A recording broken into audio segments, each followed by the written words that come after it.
Денешното рочиште за случајот онкологија 2 беше прекинато, откако адвокатката на обвинетиот Нехат Нухи Анита Бегова ја напушти судницата незадоволна од начинот на презентирање на материјалните докази од обвинителството, пошто судот ја изрече парична казна од 500 евра за нарушување на редот и навреда на судот. Реакцијата на Бегова следеше откако обвинителството почна да изведува материјални докази, документи поврзани со набавки на лекови, јавни набавки и финансиски извештаи од околу 180 страници во пакет, наместо поединечно. Според неа, на таков начин не се овозможуваат минимални стандарди за фер судење. Точно дека во текот на истрагата на нашата одбрана ни беа презентирани доказите и овие докази ги имаме, ги добивме на USB преснимани. Мене како одбрана ништо од тоа не ми алудира на некаква противправност.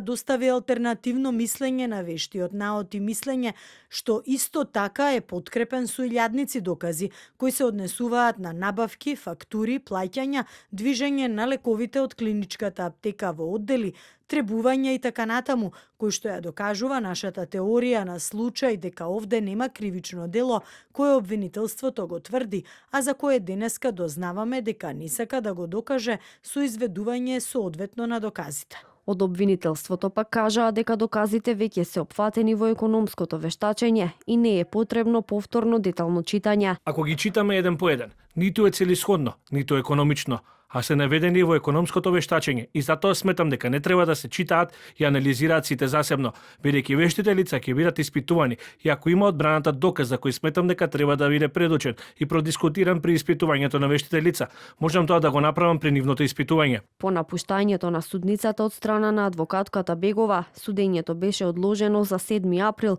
време во кое на обвинетиот ќе му биде назначен нов адвокат по службена должност. Во предметот онкологија 2, Нино Васев и Нехат Нухи се обвинети дека во периодот од 2018 до 2022 година незаконски набавувале лекови преку фиктивни тендери и присвојувале дел од терапијата, со што го оштетиле државниот буџет за речиси 36 милиони евра.